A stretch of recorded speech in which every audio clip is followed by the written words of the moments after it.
En l'escut d'Alacant us fixareu que hi ha 4 lletres, que no són les actuals. Això també està relacionat amb el món clàssic. Eixes lletres que hi ha ahí són les lletres de... Pot canviar l'ordre: Colònia, Iúlia, Íliqui, Augusta.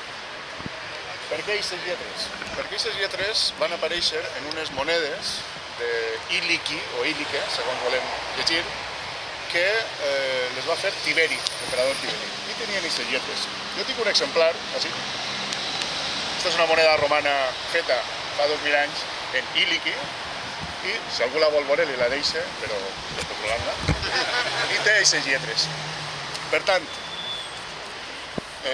Alacant i Elx, durant molt de temps, perquè ara direm Íliqui, això és Elx, no? Bueno, sí, clar que és Elx, però durant molt de temps no estava clar, perquè Íliqui pot ser l'Alacant, també.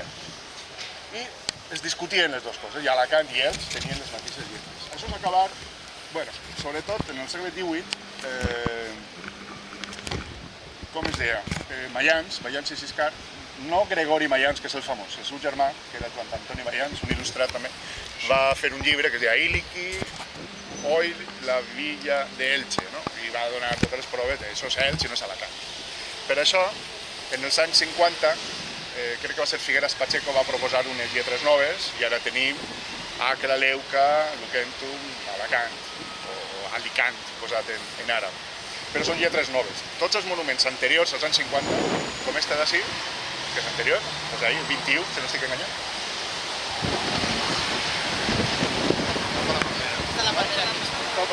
Bueno, dels anys... Ja has dit Colònia, Iúlia, Íliqui, Augusta.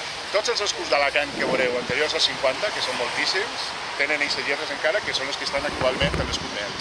I Figueras Pacheco, ja dic, va fer aquest canvi per Acra, Leuca, Lucentum, Però quan jo Alicant. llegit que Acra, Leuca no està clar que siga... Sí. De veritat, que siga Alacant. Vull dir que Clar. també seria un altre error, perquè podria Bé, ser... Una apropiació. bueno, el que passa és que no vull fer-ho molt llarg, però molt era resumit. una... Hi ha una època en què tots els llocs buscaven un origen romà, tots. Alacant, Íliqui és d'aquesta època. Dir il·licitar, per a referir-se als d'Elx, és recuperat d'aquesta època. Mallorca, per exemple, es diu Ciutat de Mallorca, sempre, fins al 18, que recuperem Palma, que era un topònim totalment oblidat, però com hi havia hagut un topònim romà, el van recuperar. Altre exemple, Sagunt, sempre ha sigut Morvedre, el nom medieval és Morvedre, i els del poble es diuen Morvedre.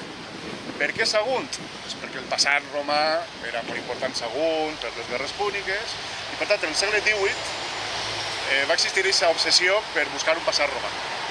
Alacant també ho va patir, i al principi considerava que era Íliqui, i també Alona, Acra, Leuca, Lucentum sí que està clar. Però tot està en el món un poc així que no està clar. Seria anterior a De fet, Acra, Leuca romà, o és... De fet, Alona, que és Allon, se suposa que és la vila.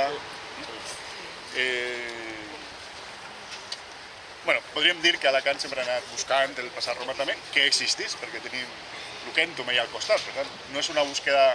Anem a inventar-nos un passat, hi ha un passat i es buscava el nom. Sobretot és perquè les fonts antigues no són molt clares, i donen els noms i a saber on estava cada un d'això. Però sí, no està molt clar si Acra, Leuca ho era.